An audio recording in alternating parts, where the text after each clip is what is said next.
I always thought our home was a sanctuary, a place where love and trust flourished. Emily and I had been married for 7 years, living in a cozy suburban house in a quiet neighborhood. We didn't have kids, but our 2 dogs, Max and Bella, filled our home with warmth and chaos. Life was good, or so I thought. Our home was a 2-story house with a garden that Emily adored. She spent hours tending to her flowers, and on weekends we'd sit on the porch, sipping coffee and talking about everything and nothing. The neighborhood was close-knit, with friendly neighbors who looked out for each other. It was the kind of place where you felt safe, where betrayal seemed like a distant nightmare.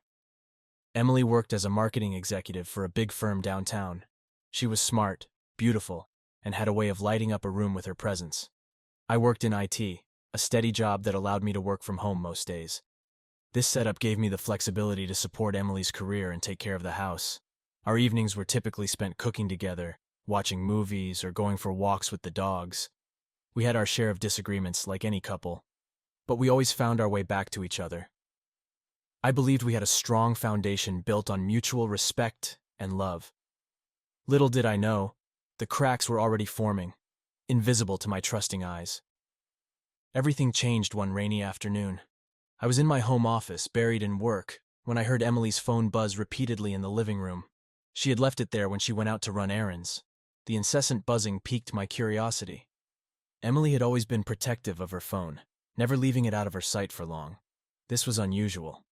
I tried to ignore it, but the buzzing continued. Finally, I decided to take a quick break and see what was going on. As I approached the phone, I saw multiple notifications from a name I didn't recognize, David. My heart skipped a beat. Who was David, and why was he messaging my wife so frequently? Trying to dismiss the gnawing feeling in my gut, I reasoned that it could be work-related. Emily often communicated with clients and colleagues, but something about the frequency and timing of the messages felt off. I decided to confront her later, hoping it was just a misunderstanding. Emily returned home a couple of hours later, drenched from the rain but smiling as she carried bags of groceries. I forced a smile, helping her unpack while my mind raced with questions. We went through our usual evening routine, but I couldn't shake the unease. When we finally settled on the couch to watch a movie, I mustered the courage to bring it up. Emily, who is David? I asked, trying to keep my tone casual. Her reaction was immediate and defensive. Why are you asking about him? She snapped, her eyes narrowing. I saw his messages on your phone. They seemed frequent, I replied, trying to stay calm. She rolled her eyes and huffed. He's just a colleague, nothing more. You're being paranoid. But her reaction didn't sit right with me.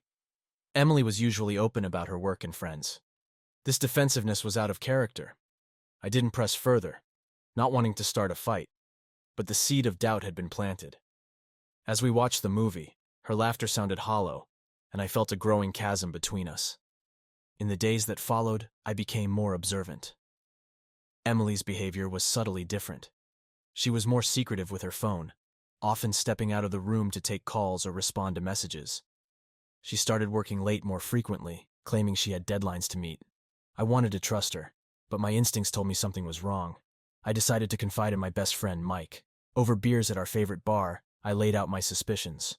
Mike listened patiently, his brow furrowing as I spoke. Man, I hope you're wrong, he said finally. But if you're not, you need to find out the truth. I nodded, knowing he was right. Ignoring the problem wouldn't make it go away. I had to know what was going on, even if it meant uncovering something that could shatter my world. And so, I embarked on a journey I never thought I'd take, seeking the truth about the woman I loved and the life we had built together. A week later, I decided to follow Emily.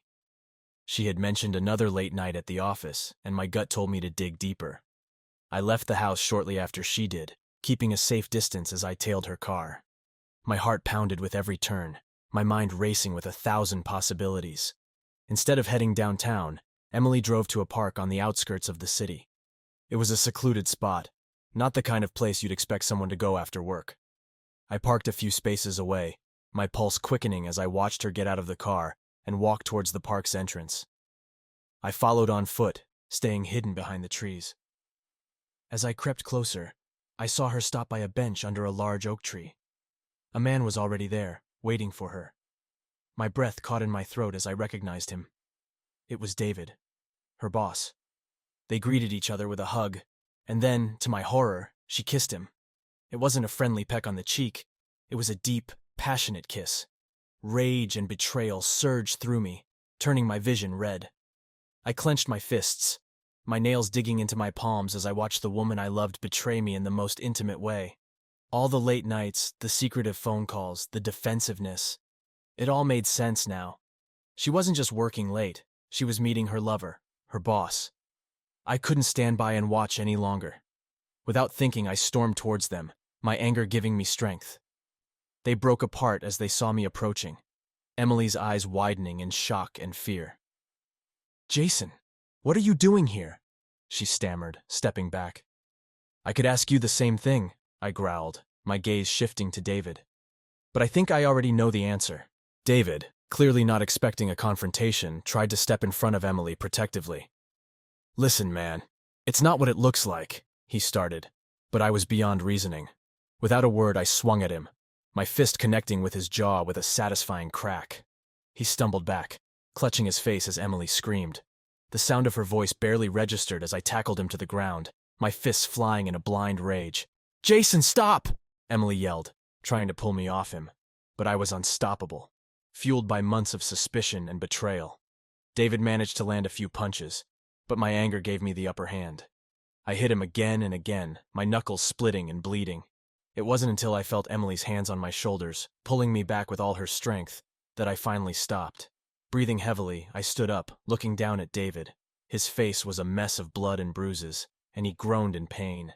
Emily stepped between us, her eyes wide with a mixture of fear and anger. "How could you?" she cried, tears streaming down her face. "How could I?"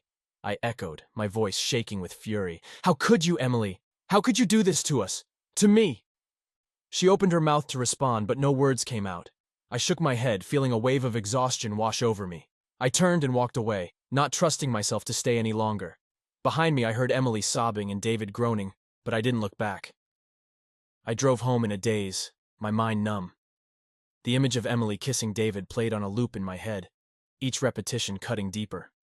By the time I pulled into our driveway, I felt like a hollow shell, the anger replaced by a profound sadness.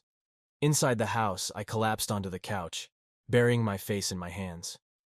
The reality of what had happened hit me like a freight train. Emily, my wife, the woman I had vowed to love and cherish, had betrayed me. And now, I had to figure out what to do next. The house felt eerily quiet as I sat on the couch, my mind reeling from the confrontation at the park. The weight of Emily's betrayal pressed down on me, and I knew I couldn't stay in this limbo. I needed to take action, to reclaim some semblance of control over my shattered life. With a grim determination, I decided it was time for Emily to leave. I went upstairs to our bedroom and began collecting her things. Each item I touched felt like a small betrayal, a reminder of the life we had built together and the lies she had spun. I yanked open drawers and pulled out her clothes, tossing them into a large garbage bag. Her jewelry, her makeup, even her favorite books. Everything went into the bag with a growing sense of finality. As I worked, my emotions swung wildly between anger and sadness. I found myself questioning every moment of our marriage, wondering how long she had been deceiving me. Was it just with David, or were there others? The thought made me sick to my stomach, and I pushed it aside, focusing on the task at hand. Once I had gathered all of her personal belongings, I dragged the bag downstairs and out to the curb. The physical act of throwing her things away felt oddly therapeutic, as if I was purging her lies from my life. I went back inside and began looking for anything else that belonged to her. Every photo, every memento, everything that reminded me of her went into the trash. The house looked bare and desolate by the time I was done, but I felt a small measure of relief. I wasn't done yet. I went to the front door and opened it, waiting for her to come back. Emily arrived a couple of hours later. Her face was pale, her eyes red from crying. She stepped into the house hesitantly, as if sensing the change in the air. "Jason, we need to talk," she said, her voice trembling.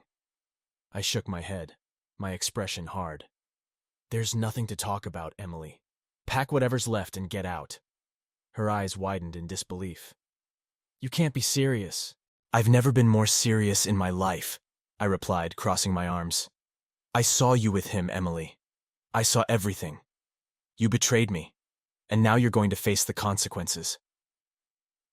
She opened her mouth to argue, but I cut her off. Don't even try to lie your way out of this. I know the truth. I saw you kiss him. I beat the crap out of him. And now, I'm done with you. Tears streamed down her face as she tried to step closer. Jason, please, it's not what you think. I made a mistake, but we can work through this. I love you. Love? I scoffed, my voice rising.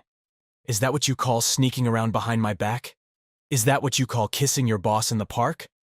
Don't talk to me about love, Emily. You don't know the first thing about it. She sobbed harder, her shoulders shaking. I was lonely, Jason. You were always working, always busy. I needed someone to talk to, someone who made me feel wanted. And you thought fucking your boss was the answer? I shouted, the anger boiling over. You could have talked to me, Emily. You could have told me how you felt, but instead you chose to betray me. You chose to destroy our marriage. She sank to her knees, crying uncontrollably. I'm sorry, Jason. I'm so sorry. Sorry doesn't cut it, I said coldly. You need to leave. Now. She looked up at me, her eyes pleading. Please, Jason, don't do this. I have nowhere to go. That's not my problem, I replied, my voice hard. You should have thought about that before you decided to cheat.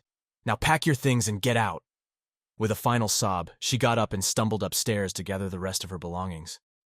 I watched her go, my heart aching despite my resolve. I heard her moving around, the sounds of drawers opening and closing, the occasional sniffle as she packed. When she came back down, she was carrying a small suitcase, her face a mask of misery. She paused at the door, looking back at me one last time. Jason, I'm so sorry. I never meant to hurt you. You did hurt me, Emily. More than you'll ever know, I said, my voice breaking. Now go. She stepped out into the night, and I closed the door behind her. As the latch clicked into place, I felt a mix of sorrow and relief. The woman I had loved, the woman I had shared my life with, was gone. And now, I had to figure out how to pick up the pieces and move forward. The days that followed Emily's departure were a blur of anger, pain, and a relentless drive for revenge. The betrayal had cut deep, and I couldn't shake the need to make her and David pay for what they had done. Emily might have been out of the house, but the scars she left behind were fresh and raw, fueling my need for retribution. I started by gathering all the evidence I had collected over the past few weeks. The messages I had copied from her phone, the GPS tracker logs, and the photos I had taken at the park. Each piece of evidence was a reminder of the deceit and the lies, but it also gave me a sense of purpose. I was going to expose them both for what they were. First, I focused on David. I knew that taking him down would hit Emily where it hurt. He was her boss, the man she had risked everything for. I spent hours researching his background, digging up every piece of dirt I could find.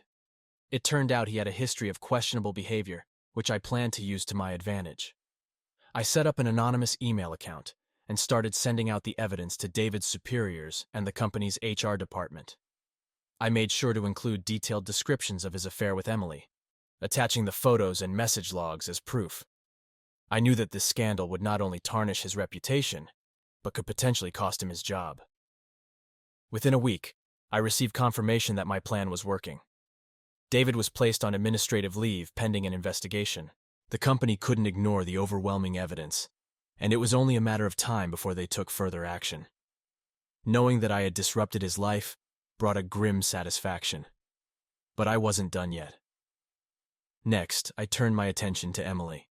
She had been staying with a friend, but I knew she relied heavily on her job for financial stability.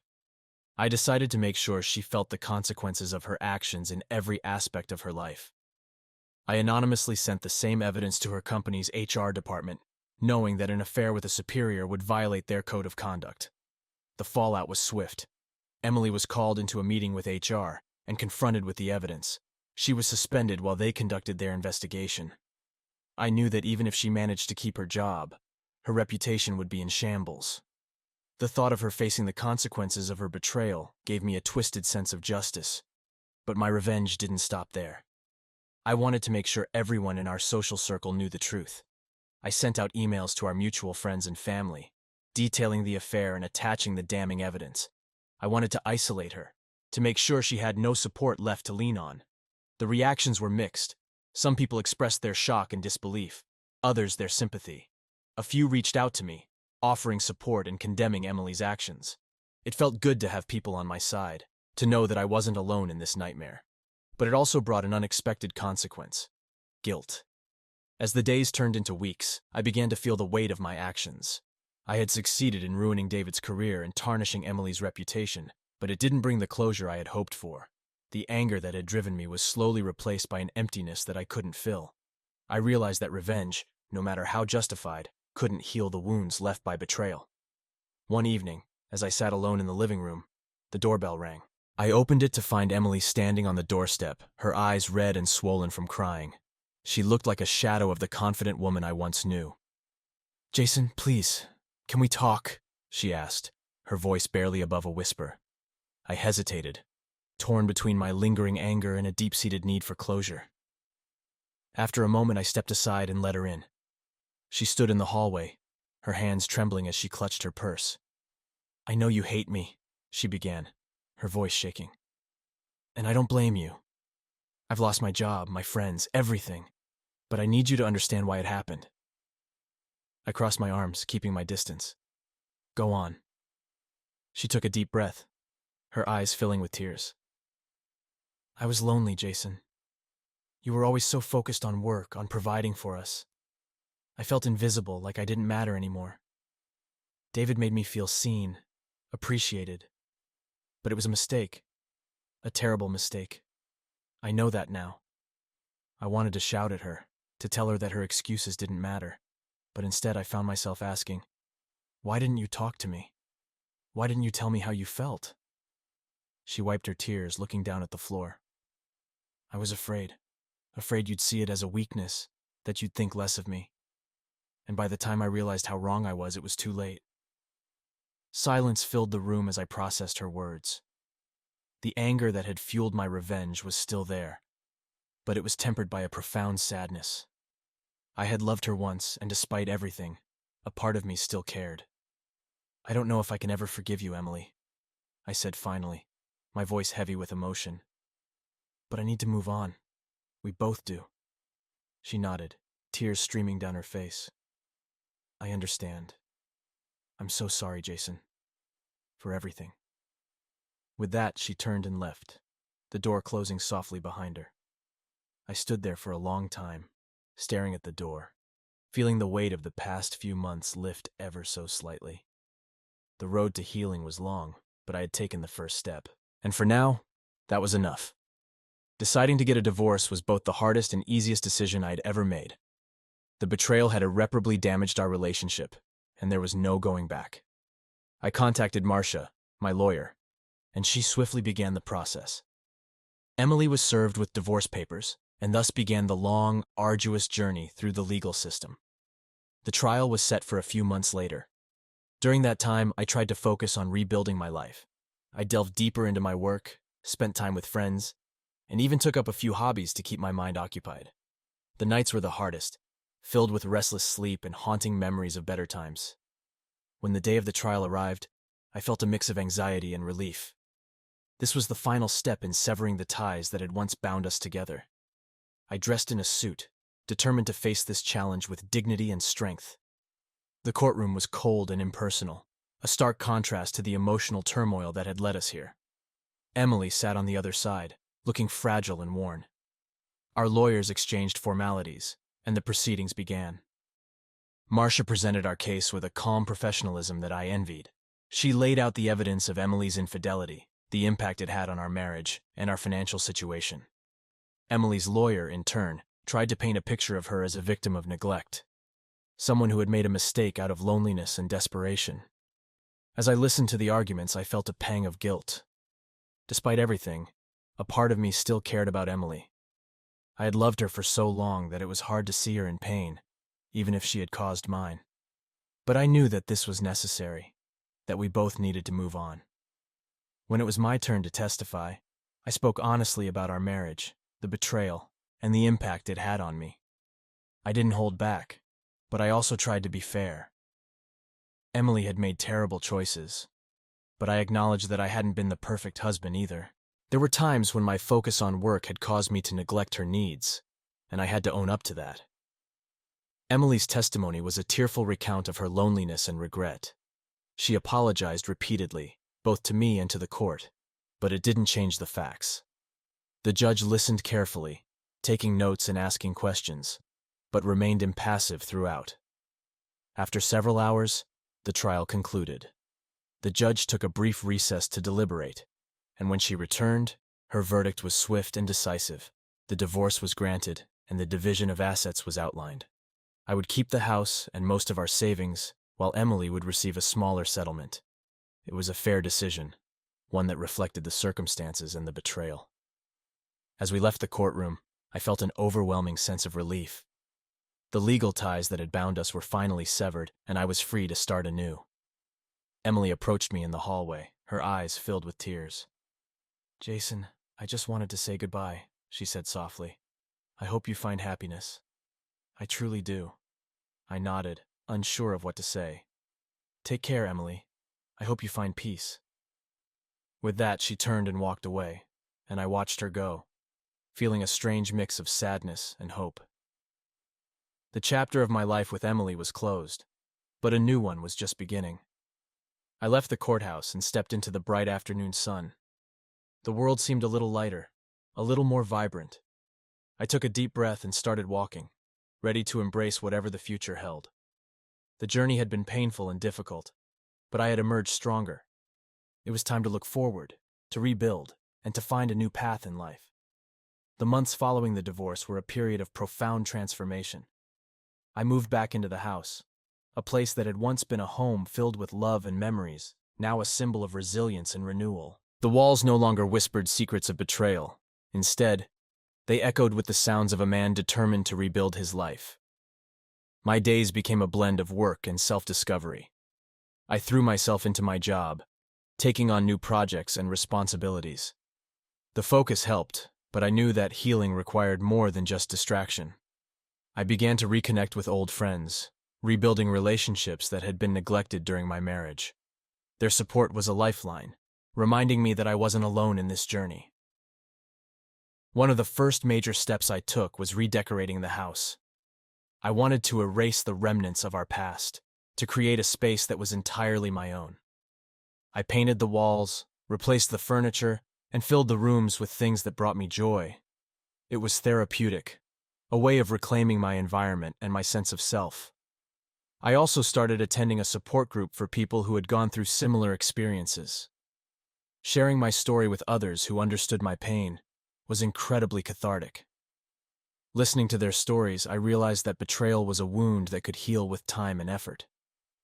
We were all broken in our own ways, but we were also on the path to becoming whole again.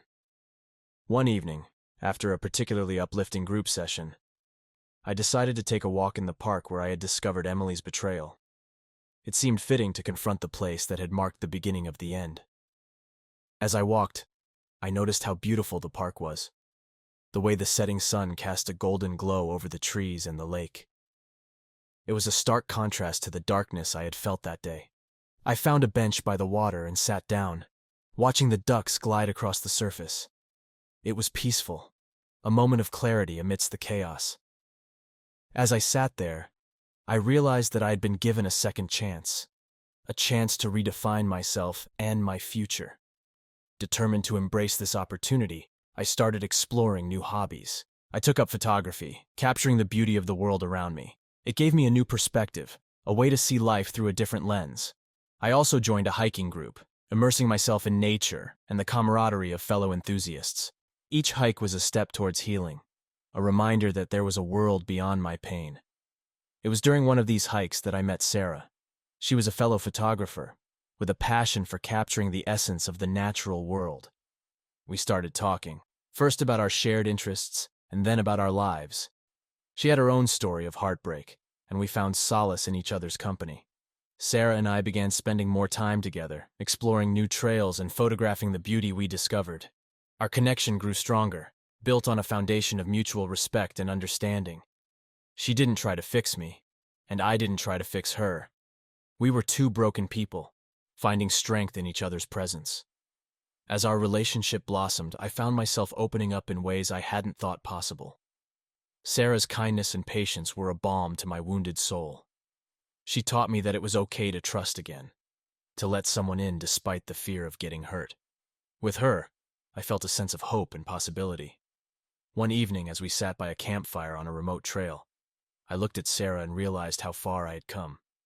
The journey from betrayal to this moment had been long and arduous, but it had also been transformative. I had found a new sense of purpose, a new appreciation for life's simple pleasures, and a new love that felt genuine and true. "I'm grateful for you, Sarah," I said, breaking the comfortable silence. She smiled, her eyes reflecting the flickering flames. "I'm grateful for you too, Jason. We've both come a long way." We sat in silence, the crackling of the fire and the sounds of the forest surrounding us. In that moment, I felt a profound sense of peace. The past was behind me, and the future was filled with promise. As the stars began to twinkle overhead, I knew that this was just the beginning of my new life. I had faced the darkness and emerged stronger. The journey of healing was ongoing, but with each step, I was moving forward. And for the first time in a long while, I was excited about what lay ahead.